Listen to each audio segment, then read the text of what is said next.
Merhaba arkadaşlar. Şimdi de biyolojinin ikinci dersine geçiyoruz. 10. sınıfın. Yani bölüm 2, 2-1'e geçtik. Şimdi bölüm 2'de neyimiz var? Kimyasal etkileşimler ve enerji. Bu kimyasal etkileşimler ve enerjiler neye bağlıdır? Enerjiler ya da başka kimyasal etkileşimler sıcaklık derecesine bağlıdır. İkinci, pH derecesi yani hidrojen numarasına bağlıdır ve üçüncü maddenin katıldığı maddenin konsantrasyona bağlıdır. Bunlara göre değişebilir. Şimdi ilk kimyasal etkileşimlerden bahsedeceğiz. Kimyasal etkileşimler nedir? Çok karmaşık ve birbirine bağlıdır. Bu ki insanın vücudunda ya da canlıların vücutlarında bu kimyasal etkileşimler çok karmaşık ve hepsi birbirine bağlı reaksiyonlardır. Mesela örnek alsak insanların vücudunda kan damarlarında bir reaksiyon meydana gelir. O reaksiyon da nedir? Mesela insanların kan damarlarında neler gerçekleşiyor, nasıl enerji ya da o reaksiyonlar nedir? İnsanların kan damarlarına karbondioksit ve su, yani bunları ne denir? Tepkimeye giren maddeler. Yani reaksiyona giren maddeler denir. Karbondioksit ve su. İkisinin aralarındaki bağlar kırılır. Yavaşça o bağlar kırılır ve yeni bileşikler üretilir. O bileşik nedir? Su ve karbondioksitten oluştuğu zaman karbonik asit. İnsanların kan damarları içinde karbonik asit üretilir. Bu karbonik asite ne denir? Tepkimeden çıkan maddeler. Yani reaksiyona giren madde ve reaksiyondan çıkan maddeler. Reaksiyona giren maddelerin bağları kırılır ve yeni bileşikler üretilir. Bu bileşikler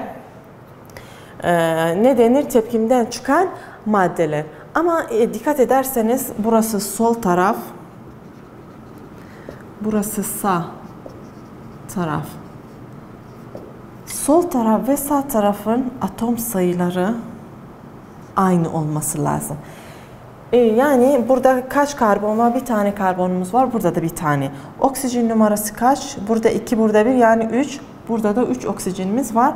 Ve hidrojen numarası 2, burada da 2. Yani atom sayısı sağ taraf ve sol tarafta eşit olması lazım. Ve dikkat ederseniz iki yönlü ok kullanıyoruz. Niye iki yönlü ok kullanıyoruz? Çünkü eğer sol taraftan sağa geçebiliriz ve sağ taraftan sol tarafa geçebiliriz. Yani bunlar bağları kırılır ve yeni bileşik üretebilir. Ama bu yeni bileşikte bağları kırılabilir ve yeniden su ve karbondioksit üretebilir. O yüzden iki yönlü ok, yani her iki taraftan bu reaksiyon gerçekleşebilir. Bunlar insanların damarları içinde olan reaksiyonlardır. Ondan sonra neye geçiyoruz? Oksitlenme ve indirgenme reaksiyonu. Oksitlenme ve indirgenme reaksiyonu nedir? İkisine birdenbire ne denir? Redoks. Redoks reaksiyonu dediğimiz zaman yani her ikisinin tutar. Oksitlenme ve indirgenme. Sadece oksitlenme ya da sadece indirgenme değildir. Redoks reaksiyonu yani oksitlenme ve indirgenme reaksiyonu beraber her ikisi. Peki bakalım oksitlenme nedir? Oksitlenme nedir? Bir elektron. Oksitlenme bir elektron veya birden fazla elektronu ne yapar? Kaybeder. Oksitlenmede ne yapar? Bir ya da birden fazla elektronu kaybeder. O zaman elektron kaybettiği zaman ne olur? Pozitif yüke sahip olur. Yani bu oksitlenme bir elektron ya da fazla elektron kaybettiği zaman yükü ne olur? Pozitif yüke sahip olur. Yani atomdan neye geçer? İyona. Pozitif yüke sahip olduğu zaman yani iyon. Pozitif negatif yükü olduğu zaman yani atomların üzerinde nedir? İyon demektir. Örnek alsak oksitlenmede sodyumu örnek alalım. Sodyum nedir? Sodyum atomu oksitlenme olur. Bir elektron ya da fazlasını kaybeder. Kaybettiği zaman pozitif yüke sahip olur. Yani sodyum atomu iyona dönüşebilir. Sodyum kaç tane elektronu vardır? 11 tane elektronu vardır. Bir tanesini kaybeder, 10 taneye dönüşür. Bu nedir? Oksitlenme. Ve şimdi indirgenme nedir? Oksitlenmenin tam tersidir. Oksitlenmede bir elektron ya da fazlayı kaybediyordu ama indirgenmede bir elektron ya da fazla alır. Aldığı zaman negatif yüke sahip olur. Negatif yük yüklendiği zaman ne olur? Atomdan iyona dönüşür. Örnek alsak indirgenmenin kloridi alırım. Klorid kaç? 17 elektrona sahip. Bir tane onun doyması için kimyasal yüzeyden onun doyması, kloridin doyması için bir elektrona ihtiyacı var. 18 taneyle doyar. O da ne yapar? 17'den 18 elektrona bir tane elektron alır ve 18 elektron olur ve iyona dönüşür, negatif yüke sahip olur. Bu oksitlenme ve indirgenme. Yani oksitlenme bir elektron ya da fazlasını kaybeder. Kaybettiği zaman pozitif yüke sahip olur. O zaman ne olur? Sodyum atomu sodyum iyonuna dönüşür. Kaç tane elektron var sodyumun? 11 tane. Bir tanesi fazla olduğu için bir tanesini verir ve 10 tane elektrona dönüşür. Ama indirgenme nedir? Bir ya da birden fazla elektronu alır. Aldığı zaman negatif yüke sahip olur. O zaman atomlar, klorit atomu klorit iyona dönüşür. 17 tane elektronu vardır. Onun doyması için bir tane elektrona ihtiyacı var. O da indirgenme yoluyla bir tane elektronu alır ve 18 elektrona olur ve doyar. Bu ikisinden beraber ne denir? Redoks reaksiyonu. Peki bu iyonların önemi nedir? Ya da insanların hayatında bir önemi var mı? Bakalım şimdi sodyum ve potasyum iyonu insanlar için niye lazım? Sodyum ve potasyum iyonu sinirsel sinyallerin iletişimi için önemli. İnsan vücudunda sodyum ve potasyum iyonlara ihtiyacımız var. Niçin? Sinirsel sinyallerin iletişimi için. Bu onun önemidir. Başka diğer iyonlar kalsiyum. Kalsiyum alsak günlük hayatımızda da ya da bizim hayatımızın devam etmesi için de kalsiyuma çok ihtiyacımız vardır. Peki bu kalsiyuma niye ihtiyacımız var kalsiyum iyonu? Kasların kasılması için. Kalsiyum iyonu niçin kullanılır? Kasların kasılması için. Peki sadece insanlar mı ihtiyacı var? Hayır. Bitkilerde de bu iyonlara ihtiyacı vardır. O da bitkilerde nasıl ihtiyacı olan mineralleri ne yapar? İyon halinde alır. Yani bütün canlılar bu iyonlara ihtiyacı vardır. İnsanlarda sodyum ve potasyum sinirsel sinyalleri iletişimi için, kalsiyum kasların kasılması için, bitkilerde mineralleri iyon şeklinde alırlar. Bu iyonların önemlisi. Hücrelerde mesela bakalım indirgenme ve oksitlenme insanların vücudunda nasıl gerçekleşir? Biz redokstan yani oksitlenme, indirgenmeden bahsettik ama nasıl gerçekleşir? Nedir? İnsanlarda bu olayla dolayı ne yapar? Hücrelere oksijen göndermek için, hücrelere oksijen yani temin etmek için nasıl olur? Nasıl gerçekleşir bu olay? İnsanların neresinde gerçekleşir? İnsanların akciğerde, bizim akciğerlerimiz içinde kılcal damarlarda, akciğerimizde onların kılcal damarlar içinde ne hücreleri var? Akyuvar var, alyuvar var, çok hücreler var. Ama alyuvarda ne olur? Hemoglobinler, alyuvar içindeki hemoglobinler oksijenle birleşir. Bu birleşme neyle olur? İndirgenme. Birleştiği zaman indirgenmede ne olur? Bir elektron ya da fazlasını alır. Ve neye dönüşür? Oksihemoglobine dönüşür. Bu oksihemoglobinler yani oksijen elde edebiliriz ve diğer hücrelere temin edebiliriz. Ama bunun tam tersi de olabilir. Oksihemoglobinden oksitlenme yoluyla oksijen ve hemoglobin olabilir. Yani dikkat ederseniz bu da iki yönlü ok. Yani hem indirgenme gerçekleşir hem oksitlenme.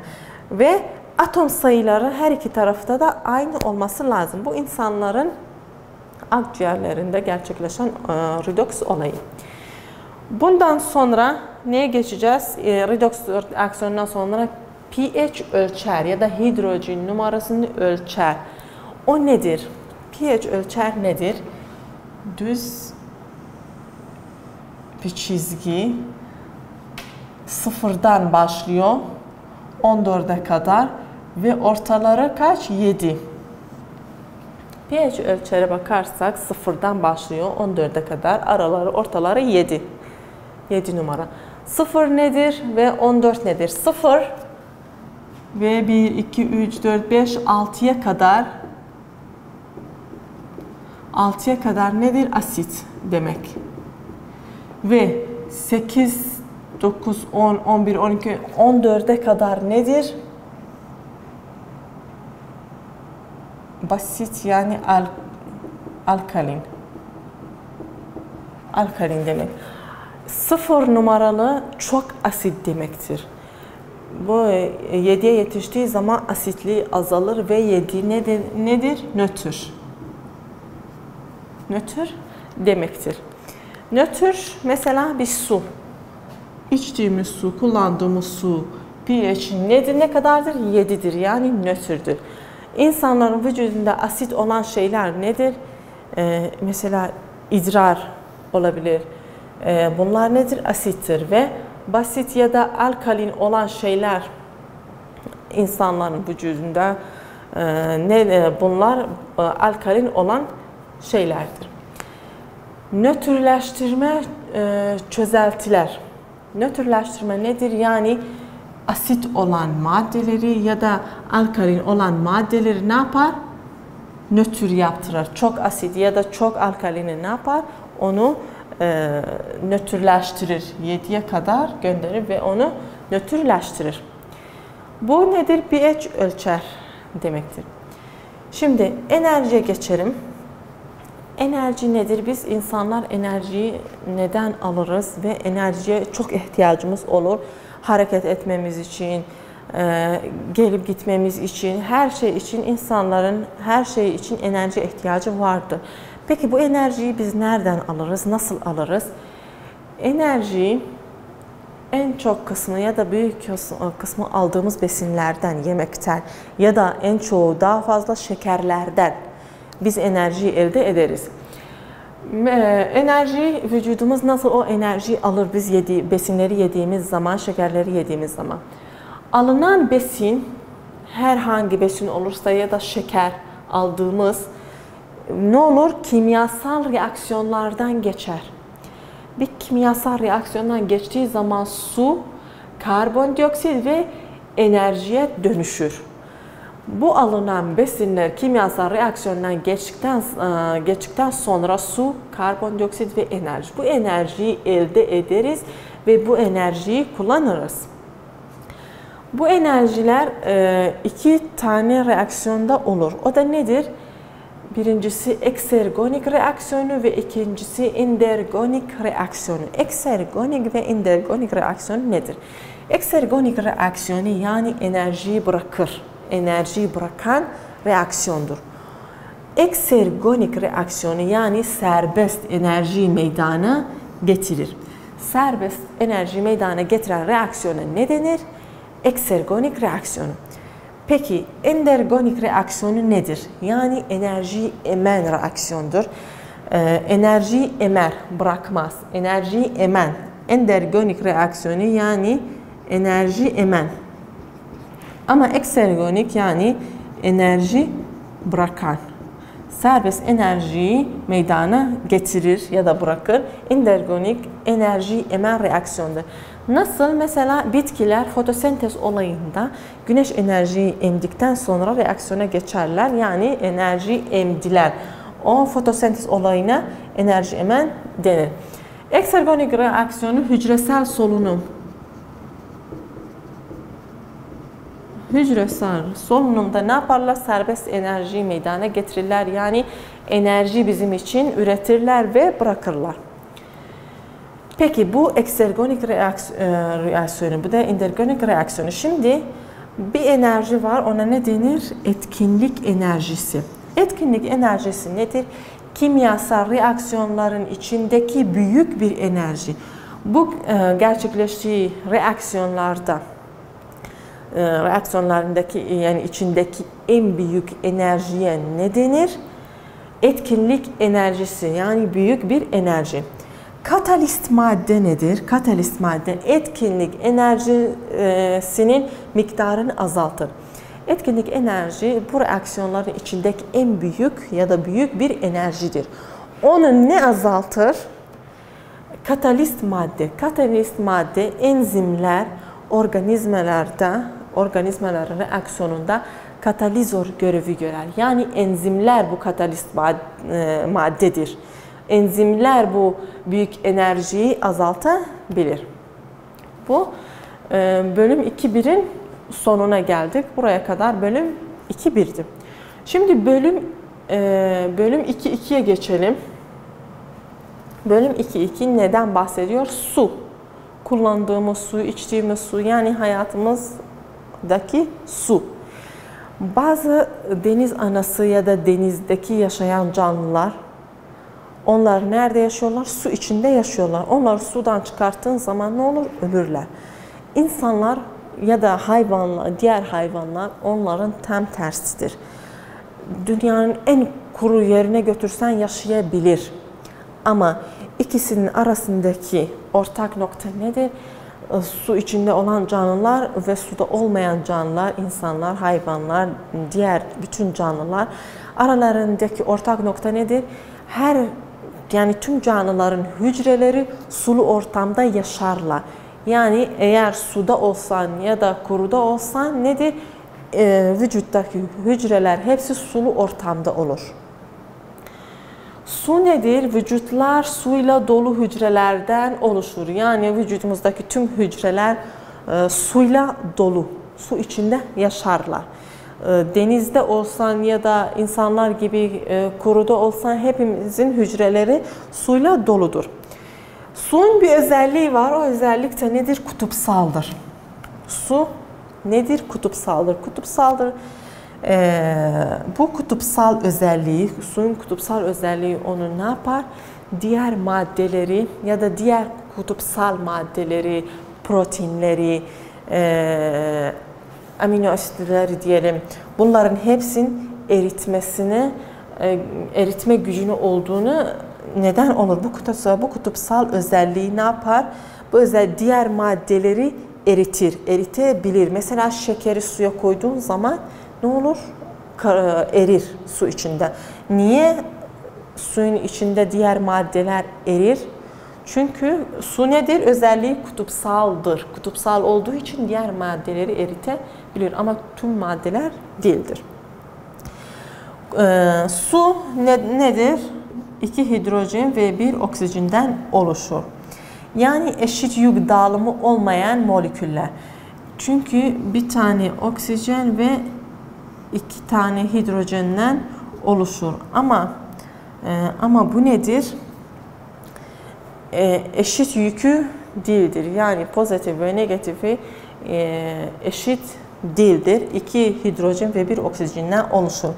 Ve bunlar düz bir şekilde dizilmemişler. Mesela hidrojen, oksijen ve hidrojen öyle düz bir şekilde dizilmemişler. Düz bir şekilde dizilmemişler. Su hem pozitif hem negatif kutupları vardır. Yani hem pozitifi var hem negatifi var. Su atomları tek düzlemede değildiler. Yani öyle tek bir düzlemede değildiler. Hidrojen 2 atomu bir açıyla oksijene bağlanır. Peki bu nasıl hidrojenle oksijen ya da bir suyun molekülü diğer su molekülüne nasıl bağlanır? Bu gücü nereden getirir? Bunlar nasıl bağlanmış? Hepsi bunların neyle bağlanmış? Hidrojen bağı. Hidrojen bağı nedir? İki su molekülün arasındaki çekim gücüdür. İki su arasındaki molekülün çekim gücüne ne denir? Hidrojen bağı. Bu aralarında nasıl yapışma olur? Ya yapışma yöntemiyle ya da birleşme. Yapışma, birleşme nedir? Yapışma yani hidrojen bağının çekim gücü. Su moleküllerin birbirine bağlar. Sular nasıl birbirine yapışır? Hidrojen bağıyla birbirlerine, çekim gücüyle birbirlerine yapışırlar. Peki bu bağ nasıl olur? Ya yapışmayla ya birleşmeyle. Yapışma nedir? Hidrojen bağın çekim gücü su moleküllerin birbirine bağlar. Peki biz su gördük. Nasıl bardak içinde, tabak içinde ya da başka büyük şeyler içinde nasıl durur, nasıl yapışır? O da birleşmeyle. Birleşme nedir? Hidrojen bağın çekim gücü su moleküllerin başka maddelerin moleküllerine çekim sağlar. Mesela bir bardak içerisine su koyduğumuz zaman bu su aralarındaki çekim gücü neyle olur? Yapışmayla. Ama suyla ve bardağın maddelerin arasındaki güç, çekim gücü neyle olur? Birleşme yoluyla olur. Yapışma ile birleşme beraber gerçekleştiği zaman ona ne denir? Kılcal çekme. Kılcal çekme nedir? Yani hem yapışma hem birleşme demektir. Bir yapışma, birleşme ne de gerçekleşir ne de önemi vardır. Bitkilerde, dar borularda suyu yukarıya ya gövdeden suyu yukarıya yönlendirmesi için bu kılcal çekme önemi vardır. Yani kılcal çekme yani hem yapışma hem birleşme ikisi beraber bitkilerin gövdesinde suyu yukarıya doğru çekme gücüdür. Burada bölüm 2.2'nin sonuna geldik. Şimdi bölüm 2.3'e geçelim. Bölüm 2.3'e başlayalım. O da nedir? Karbon bileşikleri. Karbon bileşikleri nedir? Önceden bileşikler nedir? Bileşikler organik ve inorganik bileşiklerimiz vardır. Organik bileşikler nedir? Karbonu içeren maddelerdir. İçinde karbon olan maddeler. İnorganik karbon içermez içinde. Peki organik maddeler ne gibi? O maddelerin ki içinde karbon bulunur. Bu karbonda başka diğer karbonlarla bağlanır ya da hidrojenle bağlanır ya da nitrojenle ya da diğer atomlarla bağlanabilir. Karbon bağları. Karbon nedir? Karbonun 4 tane elektronu vardır. Her bir karbonun 4 tane elektronu vardır. Yani 4 bağ vardır. Bu karbon 4 bağısı olması lazım. Bu bağlara ne denir? Kovalent bağ. Her karbonun 4 tane elektronu vardır ve 4 bağ vardır. O bağlar ne denir? Kovalent bağ. Karbon başka karbonla birleşebilir. Yani bu karbon başka karbonlarla da birleşebilir. Bu yüzden organik bileşiklerde çeşitliliği imkan sağlar. Bu karbon başka diğer karbonlarla birleştiği zaman onun şeklini çeşitli şekillerle gösterebilir. O şekiller nedir? Ya düz zincir şeklinde, her karbonda 4 bağısı olması lazım. Hidrojenle bağlı. Bak 1, 2, 3, 4. Bu bağlara kovalent bağ denir. Ya düz zincir şekilde ya da dağlanan zincir. Buna dağlanan zincir yani zinciri dağlanıyor. Dağlanan zincir şeklinde ya da halka şeklinde.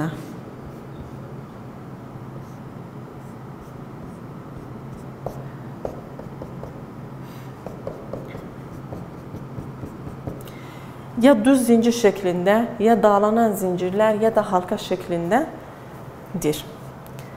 Karbon bağı bu aralarındaki bağ, bu bağlar 3 türü vardır diyelim. Yani türleri vardır. Ya tekli bağ sadece bir bağla aralarında var. Tekli bağ. O da nedir? Atomlar çift elektron paylaşmış. Sadece çift bunlar bir. Bunda bir çift elektron paylaşmış. Bu nedir? Tekli bağ. Peki çift bağ nedir? Yani bir tane gider. Burası bu bağ çifte dönüşür. Yani atomlar iki çift elektron paylaşır. Çift bağ yani iki paralel çizgi. Üçlü bağ yani bir tane daha. 3 paralel çizgi üçlü bağ denir. Yani atomlar 3 çift elektron paylaşmış. Bu bağ karbonların bağları tekli bağ, çift bağ ve üçlü bağ. Şimdi neye geçiyoruz? İşlevsel gruplar. İşlevsel gruplar nedir? Bileşiğin özelliklerini tayin eden ünitedir. İşlevsel grubun örneği alsak alkol demektir. Alkol alalım. Alkol nedir? Alkol suya çok benzer. Niye? Çünkü kutupsaldır. Alkolün baksak 2 karbondan oluşuyor ve ama bir tarafında ne yapışmış? Hidroksil grubu. OH. Hidroksil grubuna. Bu hidroksil grubuna yapıştığı için kutupsal özelliğini vermiş ve suya benziyor. Alkolün 2 çeşidi, alkol içecek gibi 2 çeşitimiz var. İtanol ve metanol. İtanol nedir? İçtiği insanlar onu alkol gibi içtiği zaman karaciğerler ve beyinlerin hücrelerini öldürür. Ama metanol nedir? Görme kaybına içtiğin zaman görme kaybına sebep olur. Ve burada işlevsel grubun sonuna geldik.